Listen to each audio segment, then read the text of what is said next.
যারা অন্যায় ভাবে নিরপরাধ মানুষকে অপরাধী সাজিয়ে সাজা দিয়েছো, মেরে ফেলেছো, আল্লাহর আদালতে তোমাদেরকে আসামি হয়ে দাঁড়াতে হবে। সেই নিরপরাধ মানুষগুলোকে কায়দা কানুন করে মেরে ফেলা, এটা হলো ফেরাউনের মতো স্বৈর শাসকদের নমুনা। অন্যায় ভাবে মানুষকে হত্যা করা, এটা জঘন্য কবিরা গুনাহ। নবীজি বলেছেন, অন্যায় ভাবে মানুষ হত্যার হিসাব কিয়ামতের দিন প্রথম হবে। অন্যায় ভাবে নিরপরাধী মানুষকে হত্যা করার নজির এখন মনে হয় দুনিয়াতে নাই। কোনো অপরাধ করে নাই, নিরপরাধ মানুষকে বিচার বহির্ভূত ভাবে মেরে ফেলা, হত্যা করে ফেলা, এগুলো হলো ফেরাউনি স্বভাব, এগুলো স্বৈরাচারী শাসকের বৈশিষ্ট্য। কারণ ফেরাউনের কথা আল্লাহ কোরআনের 44টা সূরার 532টা আয়াতে বলেছেন। কি জিনিস চিন্তা করছেন? 500 কয়টা আয়াত? কোরআনে আয়াত আছে 6000-এর বেশি। এর মধ্যে ফেরাউন বাবাজি দখল করেছে 532 আয়াত। এই ফেরাউন এত খারাপের খারাপ ছিল, তার ক্ষমতা টিকিয়ে রাখার জন্য বনি ইসরাইলের ছোট্ট ছোট্ট ছোট্ট ছোট্ট সদ্য জন্ম নেওয়া ছেলে শিশুদেরকে হত্যা করেছিল। তার আশঙ্কা ছিল এগুলো বড় হয়ে গেলে আমার চেয়ারের জন্য, ক্ষমতার জন্য বিপজ্জনক হবে। তাহলে যারা বেঁচে থাকলে ক্ষমতার চেয়ার নড়ে যেতে পারে, অপরাধ মানুষগুলোকে কায়দা কানুন করে মেরে ফেলা, এটা হলো ফেরাউনের মতো স্বৈর শাসকদের নমুনা। অন্যায় ভাবে মানুষকে হত্যা করা, এটা জঘন্য কবিরা গুনাহ। নবীজি বলেছেন, অন্যায় ভাবে মানুষ হত্যার হিসাব কিয়ামতের দিন প্রথম হবে। কথা কি শোনা যায়? আল্লাহ কিয়ামতের দিন আমাদের থেকে হিসাব নেবেন। সর্বপ্রথম হাক্কুল্লাহ, আল্লাহর হকের হিসাব। আল্লাহর হকের হিসাব আরম্ভ হবে নামাজ দিয়ে। আল্লাহর হকের হিসাব শেষ হলে শুরু হবে হাক্কুল ইবাদ, বান্দার হকের বিচার। আর বান্দার হকের বিচার আরম্ভ হবে সর্বপ্রথম রক্তপাত দিয়ে। যারা অন্যায়ভাবে মানুষের রক্ত ঝরিয়েছে, অন্যায়ভাবে রক্ত ঝরিয়ে অন্যায়ভাবে মানুষের রক্ত ঝরায়, এই রকম রক্ত পিপাসু আমাদের সমাজে আছে না নাই? এমনও তো বহু মানুষ আছে যাদের রক্ত অন্যায় ভাবে ঝরিয়েছে, যাদেরকে মেরে ফেলেছে, বিচারও এখনো হয়। কিন্তু বিচার আদালত তো আরেকটা বাকি আছে, সেই আদালতটা কার? যারা অন্যায় ভাবে নিরপরাধ মানুষকে অপরাধী সাজিয়ে সাজা দিয়েছো, মেরে ফেলেছো, আল্লাহর আদালতে তোমাদেরকে আসামি হয়ে দাঁড়াতে হবে। সেদিন বিচারক কে? তোমাদের কোনো বাপ তোমাদেরকে সেদিন বাঁচাতে পারবে না। তোমাদের কোনো বাপ তোমাদেরকে বাঁচাতে পারবে না। দিন আছে না নাই? আছে। সেই দিনটা কার? আল্লাহ। সেই দিনটা কার? আল্লাহ। প্রকৃত জ্ঞানী ব্যক্তি কখনো অহংকারী হয় না। জ্ঞানের 3টা পর্যায় আছে। প্রথম পর্যায় যারা অতিক্রম করে, অর্থাৎ যারা সামান্য জানে, তারা খুব বেশি ভাব নেয়, খুব বেশি অহংকারী হয়। এই জন্য গ্রামের মানুষ বলে খালি কলস নড়ে বেশি। যে ব্যক্তি অল্প জানে তার ভাবসাবও বেশি থাকে। জ্ঞানের দ্বিতীয় পর্যায়ে যিনি অতিক্রম করেন তিনি কিছুটা নম্র হন। আর যিনি জ্ঞানের সর্বোচ্চ চূড়ায় তো যাওয়া সম্ভব না, কিন্তু জ্ঞানের সর্বোচ্চ সাগরে কেউ যদি যেতে পারে, সে এতটা নম্র হয়ে যায়, এতটা ভদ্র হয়ে যায়, এতটা বিনয়ী হয়ে যায়, তখন সে মনে করে জ্ঞান সমুদ্রের বেলাভূমিতে আমি নগণ্য বালিকণা ছাড়া আর কিচ্ছু না। সব যিনি জানেন, মহাজ্ঞানী যিনি, গলার আওয়াজ বড় করে বলেন তিনি কি? কিছু একটু জানলেই আপনি অহংকারী হয়ে যায়েন না, ভাবসাব দেখায়েন না। কিছু মানুষ আছে অল্প একটু জানলে পরে আশেপাশের লোকদেরকে পাত্তা দেয় না, অহংকারী মোড নিয়ে থাকে। এটা উচিত নয়। আপনি জ্ঞানের বড়াই করবেন না। যদি আপনি জ্ঞানের বড়াই করেন, জ্ঞান আপনাকে যিনি দিয়েছেন, এই জ্ঞান ছিনিয়ে নিয়ে আপনাকে মানসিকভাবে বিকারগ্রস্ত, পাগল যিনি বানায় দিতে পারেন তিনি কি? আল্লাহ।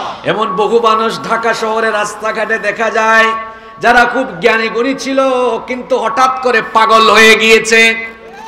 আল্লাহ তাআলা কি চাইলে সকালবেলার জ্ঞানীকে বিকালবেলা পাগল বানাতে পারেন না?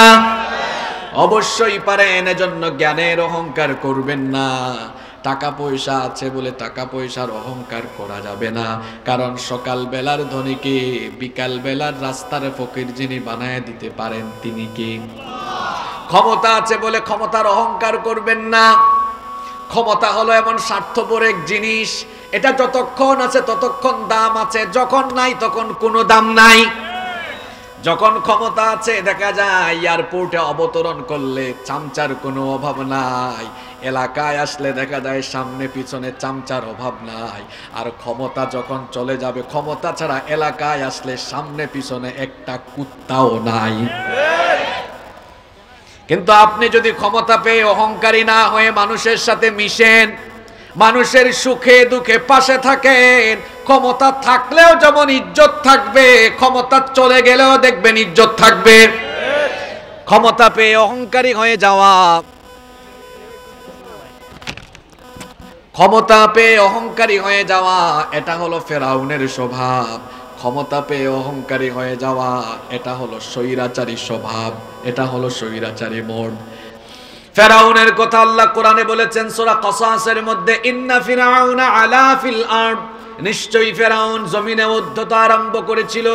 অহংকার করে করে নিজেকে সে মানুষের কাতার থেকে বের করে রবের কাতারে নিয়ে ঘোষণা করেছিল, ফাকালা আনা রাব্বুকুমুল আ'লা। সে বলেছিল আমি সবচাইতে বড় রব। সে নিজেকে খোদা দাবি করেছিল। ক্ষমতার অহংকারে নিজেকে মানুষের কাতারেই রাখে নাই, রবের কাতারে নিয়ে গিয়ে তাকে যারা রব হিসাবে মানে নাই, স্বীকৃতি দেয় নাই, তাদের উপরে আগ্রাসী মনোভাব নিয়ে হিংস্র হায়নার মতো ঝাঁপিয়ে পড়ে অত্যাচার করেছে, নিপীড়ন করেছে। ক্ষমতার অহংকারে যারা নিজের আদর্শ নিজের মতের বিরোধী লোকদের উপরে হিংস্র হায়নার মতো ঝাঁপিয়ে পড়ে, এরা হলো ফেরাউনের মতো আর একটা স্বৈর শাসক। ক্ষমতা পেয়ে অহংকার করা যাবে না। রহমানের বান্দারা অহংকারী হয় না, রহমানের বান্দারা হয় ভদ্র, নম্র এবং বিনয়ী। এজন্য আল্লাহ সূরা ফুরকানের মধ্যে রহমানের বান্দাদের গুণাবলী বলতে গিয়ে প্রথমে আল্লাহ ভদ্রতা, নম্রতা এবং বিনয়ের কথা বললেন। আল্লাহ তাআলা বললেন, ওয়া ইবাদুর রহমানিল্লাযীনা ইয়ামশুনা আলাল আরদি হাওনা। রহমানের বান্দা হলো তারা দুনিয়াতে নম্রভাবে ভদ্রভাবে বিচরণ করে যারা। আবার আল্লাহ তাআলা কোরআনুল কারীমের 17 নম্বর সূরা, সূরা বনি ইসরাঈলের 37 নম্বর আয়াতে বলছেন, ওয়ালা তামশি ফিল আরদি মারাহা ইন্নাকা লান তাখরিকাল আরদা ওয়া লান তাবলুগাল জিবালা তুলা। আল্লাহ তাআলা বলছেন, খবরদার জমিনে অহংকারী মুড নিয়ে চলাফেরা করো না। কিসের তো অহংকার? আল্লাহ বলছেন তুমি তো অহংকারের সাথে মাটির উপরে দাপিয়ে বেরিয়ে জমিনকে ফাটিয়ে দিতে পারবে না। এমন কি অহংকার করে ওয়ালান তাবলুগাল জিবালা তুলা, এমন কি আকাশের উচ্চতায় তুমি পৌঁছে যেতে পারবে না। সাইয়েদনা লোকমান হাকিম তিনি একজন জ্ঞানী ব্যক্তি ছিলেন, তার নামে কোরআনে কারিমে একটা সূরাও আছে। তিনি তার সন্তানকে এমন সুন্দর সুন্দর কিছু নসিহত করেছিলেন, তার সেই নসিহতগুলো আল্লাহর কাছে এত ভালো লেগেছে, এত পছন্দ হয়েছে, আল্লাহ তাআলা তামাম দুনিয়ার মানুষের জন্য সেগুলো শিক্ষণীয় বানিয়ে কোরআনে কারিমে তুলে দিয়েছেন। তিনি তার ছেলেকে উপদেশ দিতে গিয়ে এক জায়গায় বললেন, ওয়ালা তুসাইর খাদ্দাকা লিন্নাস, বাবারে গাল বাঁকা করে অহংকারী মোড নিয়ে মানুষের সাথে কথা বলো না। দেখবেন কিছু মানুষ আছে গাল বাঁকা করে, তুচ্ছ তাচ্ছিল্য করে, মানুষকে হেয় করে, তুচ্ছ করে তারপরে কথাবার্তা বলে। লোকমান হাকিম তার ছেলেকে শেখাচ্ছেন, বাবা তুমি ওভাবে অহংকারী মুডে মানুষকে তুচ্ছ তাচ্ছিল্য করে কথা বলো না। লোকমান হাকিম তার ছেলেকে এই কথা বললেন, খবরদার বাবা এরকম অহংকারী হয় না, কারণ ইন্নাল্লাহা লা ইউহিব্বু কুল্লা মুখতালিন ফাখুর, নিশ্চয়ই আল্লাহ কোন দাম্ভিক অহংকারীকে পছন্দ করেন না। অহংকার করা হলো ইবলিসের স্বভাব, অহংকার করা হলো ফেরাউনের স্বভাব। আল্লাহ তাআলা বলেছেন, এটা হাদিসে কুদসি, আল কিবরিয়া উরিদাই, অহংকার হলো আমার চাদর। যে ব্যক্তি কোনো বিষয় নিয়ে অহংকার করে সে যেন আমি আল্লাহর চাদর নিয়ে টানাটানি আরম্ভ করে।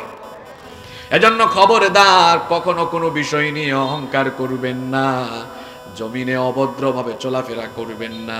যারা ছাত্র আছো, যুবক আছো, তোমাদেরকে বলছি, যারা মোটরসাইকেল চালাও, রাস্তাঘাটে অভদ্রের মতো মোটরসাইকেল চালাবা না। ভদ্রতা যেন আজ সমাজ থেকে বিলীন হয়ে যাচ্ছে।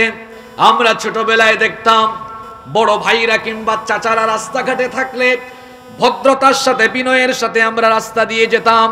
এখন দেখা যায় বেশিরভাগ ক্ষেত্রে তার ব্যতিক্রম। বৃদ্ধ চাচা, বয়স্ক চাচা, এলাকার মুরব্বী মানুষ কিংবা এলাকার বড় ভাই, তাদের পাশ দিয়ে দেখা যায় কিশোর, তরুণ, যুবক ছেলেরা সিগারেটে আগুন ধরায়া বেয়াদবের মতো হেঁটে যায়। এগুলো রহমানের বান্দার বৈশিষ্ট্য নয়। রহমানের বান্দারা হয় ভদ্র, রহমানের বান্দারা হয় বিনয়ী। মোটরসাইকেল চালানোর সময় কিছু ছেলে তো আছে কাইট কুইট দিয়া ডিজে স্টাইলে চালায়, এরকম পোলা পাইন কসবায় নাই? এখানেও আছে। কিছুক্ষণ ডানে মারে, কিছুক্ষণ মোটরসাইকেল অ্যাক্সিডেন্ট বড় মারাত্মক জিনিস। আপনি বেঁচে থাকলে পঙ্গু হয়ে যেতে পারেন, আর মরে গেলে হাত একদিকে, পা একদিকে, মাথার খুলি আরেক দিকে। সুতরাং ভদ্রতার সাথে চলাফেরা করেন, মুরব্বীদেরকে সম্মান করেন। রাস্তায় চলার সময় নবীজি বলেছেন রাস্তার হক আদায় করে চলাফেরা করো। সাহাবীরা বললেন রাস্তার হক কি? নবীজি বললেন রাস্তার হক হলো গদ্দুল বাসার, চক্ষুকে সংযত রাখা। রাস্তাঘাটে যারা মেয়েদের দিকে ফেল ফেল করে তাকিয়ে থাকে, এরা হলো অভদ্র, এরা হলো লুচ্চা, এরা হলো বদমাশ, এরা রহমানের বান্দা না। আল্লাহর হাবিব বলেছেন রাস্তা দিয়ে যখন যাবে রহমানের বান্দা তখন চক্ষুটাকে নিচের দিকে দিয়ে দিবে, যার ভয়ে তিনি কে? রাস্তার হক হলো রাস্তা থেকে কষ্টদায়ক বস্তু সরিয়ে দেওয়া। ইমাতাতুল আযা আনিত তরিকি সাদাকা। বুখারীর হাদিসে নবীজি বলেছেন রাস্তা থেকে কষ্টদায়ক বস্তু সরিয়ে দেওয়া এটা হলো সাদকার সমান সওয়াব। সুবহানাল্লাহ। তাহলে আমরা সূরা ফুরকানের শেষের দিকে রহমানের বান্দাদের যে গুণ আছে, প্রথম গুণ জানলাম, রহমানের বান্দারা অভদ্র হয় না, ভদ্র হয়। আরো জোরে বলেন, অহংকারী না বিনয়ী। এজন্য আল্লাহ বলেছেন ওয়া ইবাদুর রাহমানিল্লাযীনা ইয়ামশুনা আলাল আরদি হাওনা। রহমানের বান্দা হলো তারা দুনিয়ার জীবনে, দুনিয়ার বুকে নম্রভাবে, ভদ্রভাবে বিচরণ করে যারা। আল্লাহ আমাদের সবাইকে তুমি ভদ্র, নম্র আর বিনয়ী বানিয়ে দাও, বলেন আমিন। যে ব্যক্তি বিনয়ী হয়ে যায় তার সম্মান বাড়িয়ে দেন কে? আল্লাহ। নাম্বার 2, রহমানের বান্দাদের দ্বিতীয় গুণ হলো রহমানের বান্দারা হয় সহনশীল, উগ্র হয় না। রহমানের বান্দারা হয় সহনশীল, এরা ফাসিক হয় না, গালির জবাবে গালি দেয় না, মন্দের জবাবে মন্দ দেয় না, গালির জবাবে সালাম, মন্দের জবাবে সালাম। সুবহানাল্লাহ পড়েন। এই স্বভাবটা তো আমাদের বেশিরভাগ মানুষের মধ্যে নাই। আপনাকে কেউ যদি এসে বলে জানোস তালতরার আব্দুর রহিম তোরে কি বলছে, এইটা বলছে, কই খায়ালামু, কি করবে? খায়ালামু, পাইলে একদম শেষ করে আলামু, এরকম বলে।